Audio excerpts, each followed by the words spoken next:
Guys, இன்னைக்கு நம்ம author Morgan Housel எழுதின த சைக்காலஜி ஆஃப் மணி புக்க தான் ஃபுல்லா பார்க்க போறோம். ஆக்டர் அரவிந்த் சுவாமி, பிசினஸ்மேன், சக்சஸ்ஃபுல் பீப்புள், இவங்க எல்லாம் இந்த சைக்காலஜி ஆஃப் மணி புக்க ரெக்கமெண்ட் பண்ணிக்கிட்டே இருக்காங்க.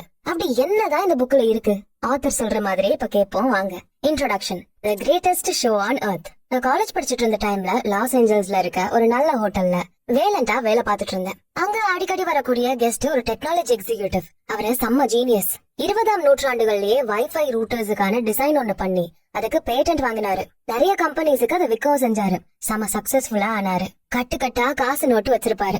யாரெல்லாம் அந்த பணத்தை பார்க்க நினைக்கிறாங்களோ அவங்களுக்கெல்லாம் காட்டுவாரு. என்கிட்ட அவ்வளவு பணம் இருக்கு அப்படின்னு எல்லார்கிட்டயும் சத்தமா பேசுவாரு. ரொம்ப முக்கியமா குடிக்கிறப்ப பணத்தை பத்தி நிறைய பேசுவாரு. ஒரு நாள் என் ஃப்ரெண்ட் ஒருத்தரோட கையில $10,000 காசு கொடுத்து தெருக்கு கீழே இருக்க நகை கடைக்கு போய் எனக்கு $1,000 தங்க காசுங்க வாங்கிட்டு வான்னு சொன்னாரு. ஒரு மணி நேரம் கழிச்சு அவர் கையில அவ்வளவு தங்க காசுங்க. அந்த டெக் எக்ஸிகியூட்டிவும் அவரோட ஃப்ரெண்ட்ஸும் சேர்ந்து பசிபிக் கடலை நோக்கி பாத்துக்கிட்டு தங்க காசை பாறைங்க மேல படாம கடல்ல தூக்கி வீசி விளையாடிட்டு இருந்தாங்க. ஃபன்னுக்காக தங்க காசு தூக்கி போட்டு விளையாடினாங்க. கொஞ்ச நாட்களுக்கு அப்புறம் ஹோட்டலோட ரெஸ்டாரண்ட்ல ஒரு லைட் அவரு உடைச்சிட்டாரு. இது $500 மதிப்புள்ள லைட். நீங்க தானே உடைச்சீங்க, நீங்க தான் ரீப்ளேஸ் பண்ணணும்னு மேனேஜர் சொன்னாரு. ஓ, $500 வேணுமா? இந்தா, இதுல $5,000 இருக்குன்னு பாக்கெட்ல இருந்து கொத்தா காசு எடுத்து மேனேஜர் கிட்ட கொடுத்துட்டு இங்க இருந்து இனிமே இந்த மாதிரி என்ன இன்சல்ட் பண்ணாத அப்படின்னு சொன்னாரு. இப்ப உங்களுக்கு தோணும், இந்த மாதிரி ஆளுங்க விட்டலாம் காசு எப்படி நிலைக்கும் அப்படின்னு. ஆமா, உண்மைதான். அவர் நினைச்சபடி காசை வச்சு நல்லா வாழ்ந்தாரு. ஆனா அப்புறம் சில பிரச்சனைகள்ல சிக்கி காசெல்லாம் இழந்ததா நான் கேள்விப்பட்டேன். ஏன் இந்த கதையை நான் இப்ப சொல்றேன்னா, பணத்தை நம்ம கையாளும் போது எவ்வளவு ஸ்மார்ட்டா இருக்குங்கிறத விட எப்படி அதை வச்சு நடந்துக்கிறோங்கிறது தான் முக்கியம். ஒரு பிஹேவியரை கத்து கொடுக்கறது ரொம்ப கஷ்டம். என்னதான் புத்திசாலியா இருந்தாலுமே அவங்களால இந்த பிஹேவியரை ஈஸியா கத்துக்க முடியாது. புத்திசாலியா இருந்தும் உணர்ச்சிகளை கட்டுப்படுத்த தெரியலனா அது மிகப்பெரிய பண இழப்புல தான் கொண்டு போய் முடியும். அப்படியே ஆப்போசிட்டா காசு இல்லாதவங்க கிட்ட, புத்திசாலித்தனம் இல்லாதவங்க கிட்ட கூட நிறைய பிஹேவியர் ஸ்கில்ஸ் இருக்கும். ரொனால்ட் ஜேம்ஸ் ரீட் இவரு கிராமத்து பகுதியில தான் பிறந்தாரு. அவரோட குடும்பத்திலேயே ரொனால்ட் ரீட் தான் முதலா ஹைஸ்கூல் முடிச்சது. வாழ்க்கை ஆஹா ஓஹோன்னெல்லாம் இல்ல. கேஸ் ஸ்டேஷன்ல 25 வருடங்களா காரை சரி பண்ணாரு. 17 வருஷமா பெருக்கிற வேலை பார்த்தாரு. 38 வயசுல $12,000க்கு 2 பெட்ரூம் உள்ள வீடு வாங்கினாரு. அங்கதான் அவரோட கடைசி காலம் வரை வாழ்ந்தாரு. 50 வயசு இருக்கப்ப அவரோட மனைவி இறந்துட்டாங்க. திரும்ப அவரு கல்யாணமே பண்ணிக்கல. மரக்கட்டைகளை வெட்டுறதுதான் இவருக்கு ரொம்ப பிடிச்ச விஷயமா இருந்திருக்கு. ரீட் 92 வயசுல இறந்து போனாரு. இன்டர்நேஷனல் ஹெட்லைன்ஸ்ல ரொம்ப பணிவான ரூரல் ஜானிட்டர்னு ஒரு பேர் வாங்கினாரு. 2014ல 28 லட்சம் பேர்கிட்ட இறந்து போனாங்க. அதுல 4,000 பேருக்கு $8 மில்லியன் மதிப்புள்ள சொத்து பணம் இருந்தது. அதுல ரொனால்ட் ரீடும் ஒருத்தர். அவரோட உயிர்ல ஆச்சரியமான ஒரு விஷயம் எழுதிருந்தது. நான் என்னோட $2 மில்லியன் தத்தெடுத்த குழந்தைங்களுக்காக கொடுக்கறேன், $6 மில்லியன் பக்கத்துல இருக்க ஹாஸ்பிட்டலுக்கும் லைப்ரரிக்கும் கொடுக்கறேன்னு உயில்ல எழுதி வச்சிருந்தாரு. ரீட பத்தி தெரிஞ்சவங்களுக்கு இந்த உயில் செய்தி ஆச்சரியத்தை கொடுத்தது. எப்படி இவருக்கு இவ்ளோ பணம் வந்துச்சுன்னு ஆச்சரியப்பட்டாங்க. எந்த ரகசியமும் இல்ல, லாட்டரியும் இல்ல, பரம்பரை சொத்தும் இல்ல. அவரால கொஞ்சம் தான் சேமிக்க முடிஞ்சது. அந்த சேமிச்ச பணத்தெல்லாம் ப்ளூ சிப் ஸ்டாக்ஸ்ல அவர் இன்வெஸ்ட் பண்ணாரு. வெயிட் பண்ணாரு. 10 வருஷத்துக்கு மேல வெயிட் பண்ணாரு. அவர் சேமிச்ச கொஞ்சம் காசும் $8 மில்லியன் மேல ரெட்டிப்பா பெருகுச்சு. அவ்வளவுதான், ஜானிட்டரா இருந்த அவரு பிலாந்திரபிஸ்டா மாறிட்டாரு. ரொனால்ட் ரீட் இறக்குறதுக்கு கொஞ்சம் மாசங்கள் முன்னாடி ரிச்சர்ட்னு ஒருத்தர் இறந்து போனதா நியூஸ் வந்துச்சு. ரிச்சர்ட் ஃபியூஸ்கோன் கிட்ட எல்லாமே இருந்தது. MBA முடிச்சாரு, பினான்ஸ்ல சக்சஸ்ஃபுல்லான கரியர் இருந்தது. 40 வயசுல ரிட்டையரே ஆகிட்டாரு. இவர மாதிரி யாரும் பிசினஸே பண்ண முடியாது. செம தலைமைத்துவமான ஸ்கில்ஸ் இருக்கு, நேர்மை இருக்கு, இப்படி பயங்கரமான பாராட்டெல்லாம் அவர் வாங்கினாரு. ஆனா கொஞ்ச நாள்லயே அந்த தங்க காசை தூக்கி போட்டு விளையாடின எக்ஸிகியூட்டிவ் மாதிரியே இவரும் சரிய ஆரம்பிச்சாரு. வீட்டை பெருசா கட்ட நிறைய கடனை வாங்கிட்டாரு. அந்த வீடு 18,000 ஸ்கொயர் ஃபீட்ல இருந்தது. அதுல 11 பாத்ரூம், 2 லிஃப்ட், 2 ஸ்விம்மிங் பூல், 7 கராஜஸும் இருந்தது. இதெல்லாம் மெயின்டைன் பண்றதுக்கு மட்டும் மாசம் $90,000 தேவைப்பட்டது. கடைசியில காசே இல்லாம திண்டாட ஆரம்பிச்சாரு ரிச்சர்ட். கோடியில பிறந்த அவரை தூசி மாதிரி இந்த பிரச்சனை மாத்திருச்சு. என்கிட்ட எந்த வருமானமும் இல்லன்னு கோர்ட்ல ஜட்ஜ் முன்னாடி சொன்னாரு. அவரோட சொத்துங்கள்லாம் பேங்கால பறிமுதல் செய்யப்பட்டுச்சு. ரொனால்ட் ரீட் தன்னோட செல்வங்களை, சொத்துக்களை தர்மம் செஞ்சுட்டு போனாரு. ஆனா ரிச்சர்ட் அது ஆடம்பரத்துக்காக, பெருமைக்காக செலவு பண்ணாரு. ரீட் பொறுமையா இருந்தாரு, ரிச்சர்ட் பேராசை பிடிச்சிருந்தாரு. இந்த ரெண்டும் தான் இவங்க 2 பேருக்கும் இடையில இருக்க அனுபவங்களை வெளிப்படுத்திடும். நீங்க ரொனால்ட் மாதிரி தான் அதிகமா இருக்கணும், ரிச்சர்ட் மாதிரி தான் இருக்க கூடாது அப்படின்னு இங்க சொல்ல வரல. ஆக்சுவலி இது கூட நல்லதுதான். ஆனா நான் இங்க சொல்ல வர்றது என்னன்னா, இந்த 2 கதைகள்லயும் அவங்களோட பினான்ஸ் எப்படி தனித்துவம் வாய்ந்ததா இருக்குன்னு பாருங்க. காலேஜ் டிகிரி இல்லாம, ட்ரைனிங் இல்லாம, எந்த பேக்ரவுண்டும் இல்லாம, அனுபவங்களே இல்லாம செம்மையா பெர்ஃபார்ம் பண்ணவங்க இருக்காங்கதான். ஆனா எல்லாமே இருந்தும் கஷ்டப்படுறவங்களும் இருக்காங்கதான். அது என்னமோ ரீடுக்கு லக் அடிச்சிருக்கு, அதனாலதான் அவருக்கு ஸ்டாக்ல நிறைய காசு கிடைச்சது. ஆனா அந்த ஸ்டாக்ல யோசிச்சு இன்வெஸ்ட் பண்ணி பொறுமையா இருந்தாருல. சாஃப்ட் ஸ்கில்ஸ், எப்படி இங்க நீங்க நடந்துக்கணும், கத்துக்கணும், இது நாமளா வர வச்சுக்கணும். கத்துக்கிட்டு தானா அது வராது. நம்ம தான் அதை பழக்கப்படுத்திக்கணும். மேக்ஸ் வச்சிருக்கதால இந்த கணக்கு வழக்கெல்லாம் நமக்கு மண்ட கயிற விஷயமா இருக்கு. உண்மைதான், இன்வெஸ்ட்மெண்ட், கார்ப்பரேட் பினான்ஸ் இதெல்லாம் நிறைய கணக்கு வழக்கு பார்க்க வேண்டிய அவசியமா இருக்கு. ஆனா இது எதுவும் கெட்டது இல்ல. இந்த கணக்கை ட்ரை பண்றதால உங்க தலை ஒண்ணு வெடிக்க போறது இல்ல. ஆரோக்கியம், பணம் இது ரெண்டுமே மக்களை பல விதத்துல பாதிக்கும். இந்த பணத்தை எப்படி எல்லாம் இன்வெஸ்ட் பண்ணலாம், எப்படி எல்லாம் பயன்படுத்தலாம்னு இந்த புக்ல தெளிவா சொல்லப்பட்டிருக்கு. இந்த புக்ல 20 சாப்டர்ஸ் இருக்கு. ஒவ்வொரு சாப்டர்லயும் எது ரொம்ப முக்கியமோ அதை சொல்லிருக்கேன். இப்ப ஒவ்வொரு சாப்டரா பாத்துருவோம் வாங்க.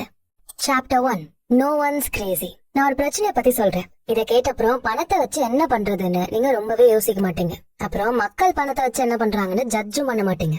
மக்கள் பணத்தை வச்சு நிறைய கிரேசியான விஷயங்களை செய்வாங்க. ஆனா இங்க யாருமே கிரேசி இல்ல. வெவ்வேறு தலைமுறைகள்ல இருந்து வந்த மக்கள், வெவ்வேறு பெற்றோர்களால வளர்க்கப்பட்ட மக்கள், வெவ்வேறு வருமானங்களை பார்த்த மக்கள் கிட்ட வெவ்வேறு விதமான மதிப்புகள் இருக்கும். அவங்க வாழ்ந்த இடம், பிறந்தப்போ இருந்த பொருளாதார நிலை, கிடைச்ச அதிர்ஷ்டம், வேலை வாய்ப்புகள், கத்துக்கிட்ட பாடங்கள் இதெல்லாமே வித்தியாசமா தான் இருக்கும். எப்படி இந்த உலகம் இயங்குதுன்னு அவங்களுக்கு தனித்தனி அனுபவங்கள் இருக்கும். பணம் இருந்தா எல்லாத்தையும் வாங்கிட முடியும்னு நான் சொல்லுவேன். பணத்தால வாங்க முடியாத பொருட்கள் இருக்குன்னு நீங்க சொல்லுவீங்க. சோ ஒவ்வொருத்தவங்களுக்கும் ஒவ்வொரு பெர்ஸ்பெக்டிவ். சோ நீங்க, நான் எல்லாருமே பணம்னா இதான் இப்படிதான்னு ஒரு ஐடியா வச்சிருக்கோம். உங்களுக்கு பைத்தியக்காரத்தனமா தெரியற பணம் பத்தின விஷயம் எனக்கு சூப்பரா தெரியும். வறுமையிலே வாழ்ந்தவங்களுக்கு எது ரிஸ்க், எதுல நல்ல பலன் கிடைக்கும்னு தெரியும். ஆனா பணக்காரர்களுக்கு தெரியறது கஷ்டம். ஸ்டாக் மார்க்கெட் அடி வாங்கினப்போ நிறைய இழந்தவங்க ஸ்டாக்க பத்தி திரும்ப கற்பனை கூட பண்ணி பார்க்க மாட்டாங்க. இப்படி ஒவ்வொருத்தவங்களோட அனுபவங்களையும் அடுக்கிக்கிட்டே போகலாம். எனக்கு தெரியாத பணத்தை பத்தின விஷயங்கள் உங்களுக்கு தெரியலாம், உங்களுக்கு தெரியாதது எனக்கு தெரியலாம். இதுல ஒருத்தர் தான் புத்திசாலி, ஒருத்தர்கிட்ட தான் நிறைய தகவல்கள் இருக்குன்னு இல்ல. இதுக்கு காரணம் நம்ம எல்லாரும் வெவ்வேறு வாழ்க்கையில வெவ்வேறு அனுபவங்கள்ல வாழ்ந்திருக்கும். 1930sல அமெரிக்காவை சேர்ந்த ரைட்டர் ஃப்ரெட்ரிக் லூயிஸ் கிரேட் டிப்ரெஷனை பத்தி எழுதியிருந்தாரு. இந்த கிரேட் டிப்ரெஷன் நிறைய அமெரிக்கன்ஸ காலம் முழுக்க உள்ளுக்குள்ள முடக்கிடுச்சுன்னு எழுதியிருந்தாரு. ஆனா அதே 25 வருஷத்துக்கு அப்புறம் பிரசிடென்ட் ஜான் எஃப் கெனடி கிட்ட நீங்க அந்த கிரேட் டிப்ரெஷன்ல இருந்து ஏதாச்சும் ஞாபகம் வச்சிருக்கீங்களான்னு கேட்டாரு. அதுக்கு கெனடி, இல்ல எனக்கு இத பத்தி பெரிய நாலேஜ் இல்ல, என்னோட குடும்பம் இந்த உலகத்திலேயே அதிர்ஷ்டசாலியான குடும்பம்னு தான் சொல்லுவேன். எங்க கிட்ட பெரிய பெரிய வீடுங்க இருந்தது, நிறைய வேலைக்காரங்க இருந்தாங்க, நிறைய ஊர் சுத்தணும். எனக்கு அதனால நான் பார்த்ததுன்னா என்னோட அப்பா சில தோட்டக்காரங்களை வேலைக்கு எடுத்தாரு. அதான் எக்ஸாக்டா வேலை பாக்குறதுக்காக இல்ல, இந்த வேலை இருந்தா அவங்களுக்கு சாப்பாட்டுக்கு உதவியா இருக்கும் அப்படின்னு ஹெல்ப் பண்ற எண்ணத்துல வேலை போட்டு கொடுத்தாரு. ஹார்வர்ட்ல நான் படிக்கிறதுக்கு முன்னாடி வர எனக்கு இந்த கிரேட் டிப்ரெஷன் பத்தி எதுவுமே தெரியாதுன்னு சொன்னாரு. 1960ல நடந்த எலெக்ஷன்ல இதான் முக்கியமான பாயிண்டா வைக்கப்பட்டுச்சு. இவ்வளவு பெரிய பொருளாதார சரிவோட கதை தெரியாத ஒருத்தர் எப்படி பிரசிடென்ட் ஆகலாம், நாட்டோட பொருளாதாரத்தை நடத்தலாம், இப்படி எல்லாம் மக்கள் கேள்வி கேட்டாங்க. ஆனா கனடா பிரசிடென்ட் எலெக்ஷன்ல ஜெயிச்சதுக்கு மெயினான காரணம் 2ஆம் உலக போர் அவர் கடந்து வந்ததுதான். சோ இங்க பாடம் என்னன்னா, நம்ம என்னதான் ஒரு விஷயத்த கவனமா படிச்சாலும் நிஜமா உள்ள இருந்து அதை அனுபவிக்காதவரை அந்த பயத்தையும் நிலையின்மையும் நம்மளால உண்மையா புரிஞ்சுக்கவே முடியாது. கிரேட் டிப்ரெஷன் நடந்த டைம்ல மக்கள் பெரிய பிரச்சனைகளை சந்திச்சாங்க, எல்லாத்தையும் அழக்க வேண்டிய சூழல். ஆனா நான் அதை அனுபவிச்சதில்ல, ஒரு சின்ன துளிய கூட அனுபவிச்சதில்ல. அதுவே இந்த காலத்துல வாழ்ந்து கடந்து வந்த மக்கள் இந்த உலகத்தை வேற குணத்துல இருந்தா பாப்பாங்க.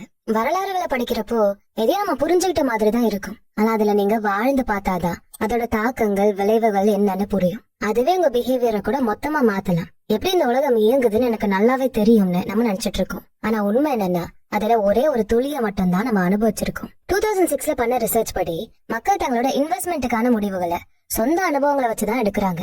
முக்கியமா 20-25 வயசு டைம்ல அடைஞ்ச அனுபவங்களை வச்சுதான் இந்த இன்வெஸ்ட்மெண்ட்டுக்கான முடிவுகளையே அவங்க எடுக்கிறாங்க. மோஸ்டா புத்திசாலித்தனம், கல்வி இதை அடிப்படையா வச்செல்லாம் எடுக்கிறது இல்ல. அதிக இன்ஃபிளேஷன் அப்ப வளர்ந்த மக்கள் லேட்டா கம்மியாதான் பாண்ட்ஸ்ல முதலீடு செஞ்சாங்க. ஸ்டாக் மார்க்கெட் சூப்பரா இருந்த டைம்ல வளர்ந்த மக்கள் தான் அதிகம் ஸ்டாக்ஸ்ல இன்வெஸ்ட் பண்றாங்க. பில் கிராஸ்ங்கிற ஃபேமஸான பாண்ட் மேனேஜர், வட்டி எல்லாம் சரிகிற நேரத்துல நான் பிறந்தது நல்லதா போச்சு, அதனாலதான் என்னால பாண்ட்ல இன்வெஸ்ட் பண்ண முடிஞ்சதுன்னு சொன்னாரு. ஆனா அவரோட அப்பா இருந்த டைம்ல இந்த பாண்ட்ஸ் எல்லாம் ரிஸ்கா தான் பார்த்தாங்க. சோ அனுபவங்கள் தான் எல்லாமே. 1970ல யூத்தா இருந்தீங்கன்னா அமெரிக்கால ஸ்டாக் மார்க்கெட் சூப்பரா வளர்ந்து வரப்பட்டது.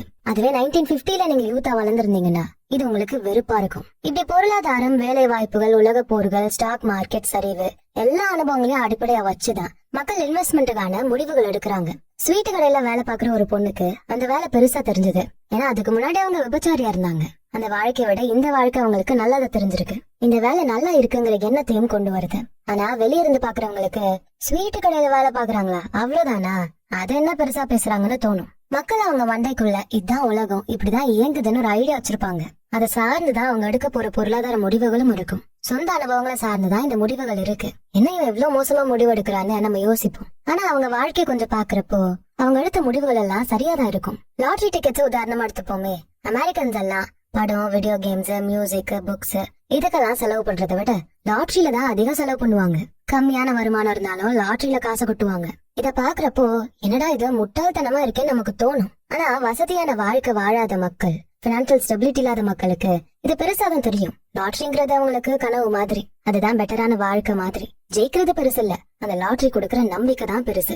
சோ வெளியில நம்ம பாக்குறப்போ யாரா அவன் பைத்தியக்கார மாதிரி பேசுறான்னு நினைப்போம். ஆனா அடுத்தவனுக்கு அது பெரிய விஷயமா இருக்கும். பணத்தால எடுக்கிற முடிவுகள் ரொம்ப கஷ்டமானது. ஏன்னா இப்ப வாழற வாழ்க்கையில சேமிப்பு, முதலீடு இதெல்லாமே புதுசா தான் இருக்கு. ரிட்டையர்மெண்ட்டுக்காக பணம் சேர்க்கறது, ஃபியூச்சருக்காக அதிகமா சொத்து சேர்க்கறது, பெரிய படிப்புகள் இதெல்லாம் கொஞ்சம் முன்னாடி இருக்க தலைமுறைகள்ல உருவான கதைங்க தான். 2ஆம் உலக போர் நடக்கிறதுக்கு முன்னாடி அமெரிக்கால இருந்து மக்கள் சாகுற வரைக்குமே வேலை பார்த்தாங்க.